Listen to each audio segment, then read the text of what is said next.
കഴിഞ്ഞ വർഷത്തെ കടുത്ത വേനലിൽ കൃഷി നശിച്ച ഇടുക്കിയിലെ ഏലം കർഷകർക്ക് ഇതുവരെയും നഷ്ടപരിഹാരം ലഭ്യമായിട്ടില്ല. ജില്ലയിലെ 17,944 കർഷകരുടെ കൃഷിയാണ് കഴിഞ്ഞ വർഷം വേനൽ ചൂടിൽ കരിഞ്ഞുണങ്ങി നശിച്ചത്. അനുവദിച്ച തുച്ഛമായ തുക പോലും കർഷകരിലേക്ക് എത്താത്ത സാഹചര്യമാണ് നിലവിലുള്ളത്.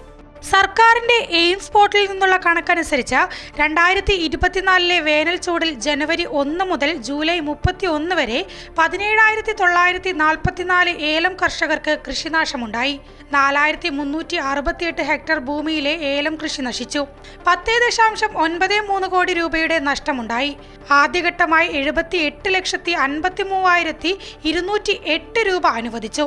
എന്നാൽ അനുവദിച്ച തുക ഇതുവരെ കർഷകരിലേക്ക് എത്തിയിട്ടില്ല. ഒരു 400 ചെടിയോളം മൊത്തത്തിൽ ഉണങ്ങിപ്പോയി, കൊടി ഉൾപ്പെടെ. അത് കഴിഞ്ഞ് ഞാൻ കൃഷിഭവനിൽ അപേക്ഷ വെച്ചു, ഫോട്ടോ എല്ലാം എടുത്ത് കൃഷിഭവനിൽ അപേക്ഷ വെച്ചു. ഒരു പൈസ ഈ നാഴിക വരെ ഒന്നും കിട്ടിയിട്ടില്ല. അനുവദിച്ച തുക 12,000-ഓളം കർഷകർക്ക് പങ്കിടുമ്പോൾ തുച്ഛമായ പണം മാത്രമാണ് ലഭിക്കുക.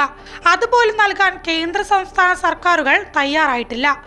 ഒരേക്കർ ഏലം നഷ്ടപ്പെട്ടാൽ ഒരേക്കർ ഏലം പണിതെടുത്തുകൊണ്ട് വന്നെങ്കിൽ റീപ്ലാന്റ് ചെയ്തുകൊണ്ടുവന്ന് അത് കാഫലത്തിലാകുമ്പോഴത്തേക്കും ഒരേക്കറിന് ഏലം നമ്മൾ കൃഷി ചെയ്ത് വരുമ്പോൾ ഏറെക്കുറെ 3 ലക്ഷം 4 ലക്ഷം രൂപ നമുക്ക് ചിലവാകും. 10% പോലും പൈസ നഷ്ടപരിഹാരമായി തരുന്നില്ല. ഈ നഷ്ടപരിഹാരം സമയബന്ധിതമായി എത്തിക്കുന്നില്ല.